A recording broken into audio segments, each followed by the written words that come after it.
Congratulations, Lucy. Today we honor you on your 80th birthday with this journey through your life. Come with us now as we salute you with some of the memories and the people that are important to you. We begin in the year 1915. We see little Lucia Russo at age 2. You were born to the young Russo family on Granite Street in Pittsburgh on May the 1st, 1913. Your father, Giovanni Russo, immigrated to the Little Italy section of New York City with his father when he was only 12. He returned to Ruvo del Monte, his family's village in Italy, around the turn of the century. There he met his future bride.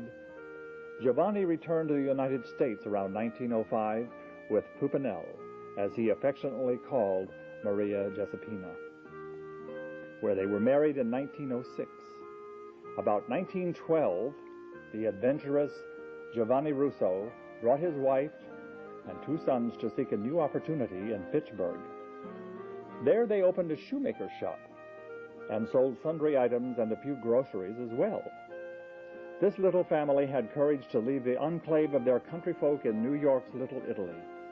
In Pittsburgh, they found themselves in an unfamiliar environment of wasps, immigrant Irish, and Sicilians. In this picture, we see Giovanni and Pupinel, the 2 boys, Nick and Mike and Lucy, about age 3 or 4, and Maria Giuseppina's youngest sister, who was living with the Russo family at this time. Giovanni soon grew tired of the shopkeeper's life. He yearned to own land. In 1916, you moved to the farm in South Pittsburgh on Wanusnock Road. The whole family worked the land, harvested the vegetables, and often walked the streets selling the excess crops. Now, here is your namesake, your granny, Lucia. Here she's working out in the vegetable fields as she did for many long hours in the sun. Granny was truly beloved of each of the Russo children. Granny died in 1935, but she left a legacy of love for all the 10 Russo children. While Granny may never have heard of psychology, she instinctively knew how to make each Russo child feel loved and full of self-esteem. We leave this era with a picture of you at age 4 or 5. You have loved animals all your life, but as you hug your cat, Jackie, we can also see the compassion and love that is to be a hallmark of your entire life.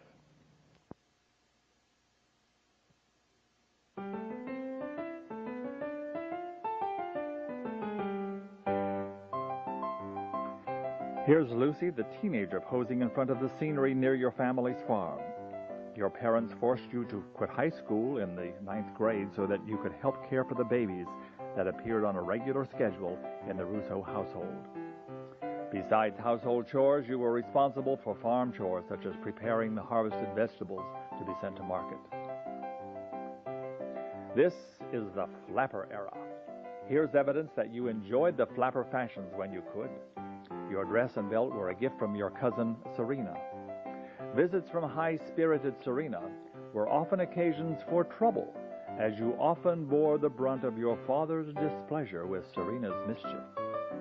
Now, whose idea was it to make footprints in the freshly planted area?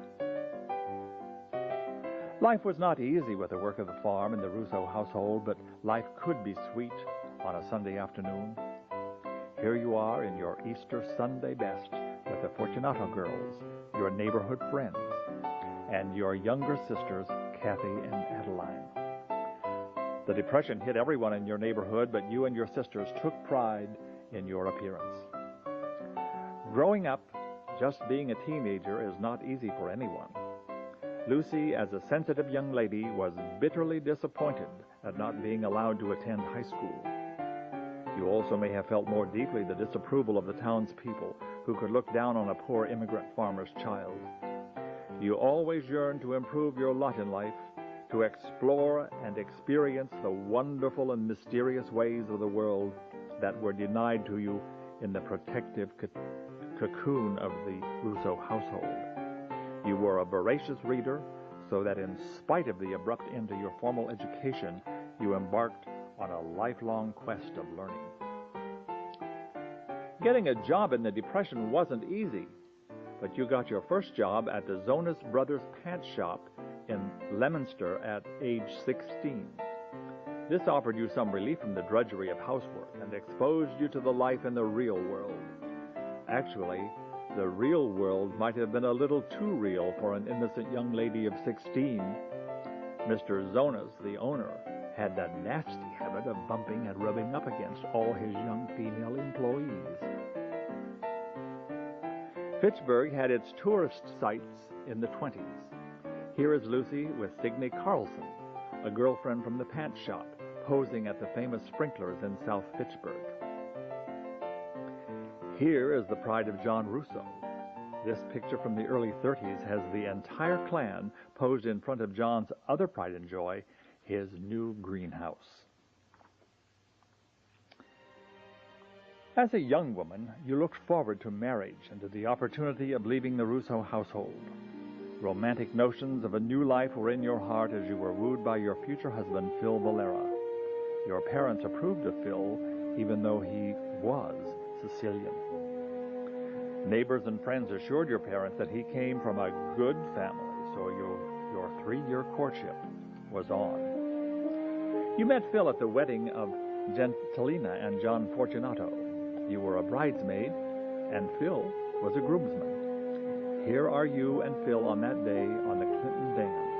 Exhilaration is in the air, and joy is on your faces. May 30th, 1934, you and Phil were married. You were both as stylish as any magazine or movie couple. You both looked forward to a better life. Married life would be great. So what if you were poor? You had few expenses. Lucy had a job. Phil was looking for a job. And with family and friends nearby, life couldn't be sweeter.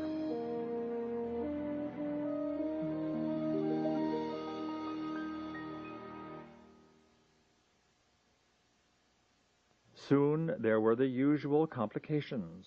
You had your first son, Charles, in 1936.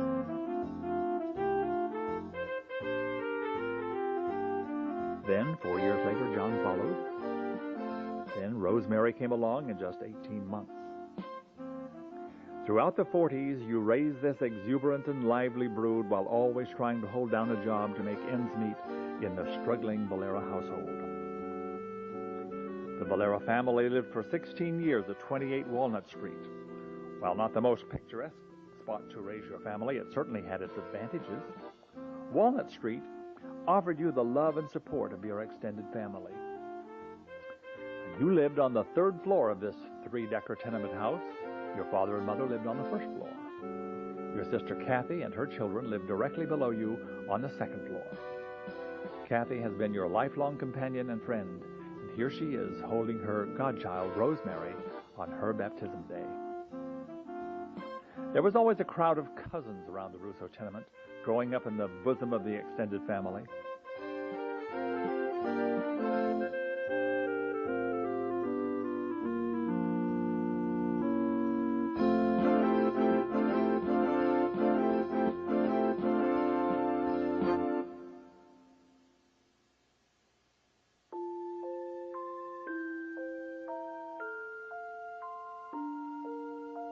Lucy, your children were a blessing to you. They were sweet and well-behaved, pious.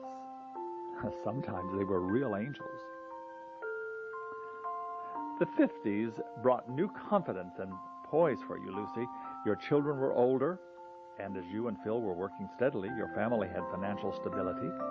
And of course, there are always complications. Your 4th accident arrived in January of 1952, and it was back to diapers and caring for an infant at the age of 40. Rosemary helped with the child rearing and housework that allowed you to continue working. The extended Russo family was always close by to give you friendship and support. And as your financial picture improves, and after 22 years of marriage, you finally purchase your own home. This is a celebration in your new home about a year after you moved to Albee Street. The kitchen table, where most of your family celebrations took place, this time holds the Bika family. Major milestones continue to occur in the 50s. Your first son gets married. Then you and Phil celebrate your 25th wedding anniversary. Remember the Pee-Pee Club? 1960 brings a new joy. Grandchildren, Charlie and Sandy, give birth to their first daughter.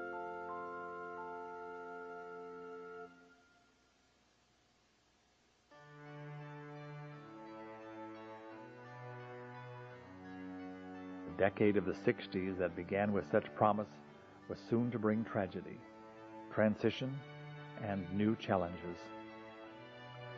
Tragedy strikes when your daughter dies in an automobile crash in 1962, just before she was to graduate from nursing school.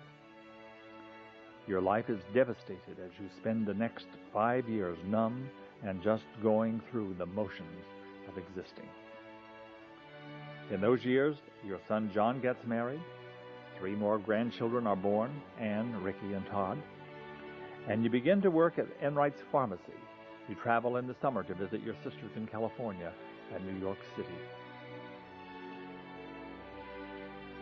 After years of being adrift, you make up your mind to finally finish the education you were denied as a teen.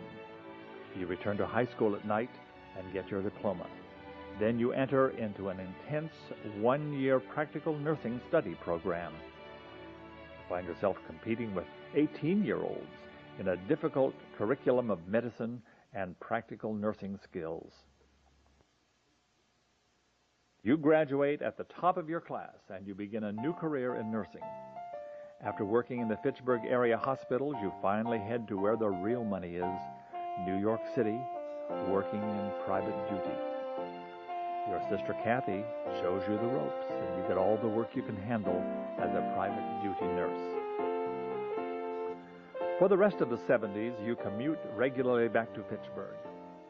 A rare photo of the entire family in the early 70s. Here we see you and your husband, Charlie and Sandy, John, and your 20-year-old youngest son, Flip, and your 4 grandchildren. You are celebrating another of the many milestones that will occur in the 70s, Charlie's college graduation.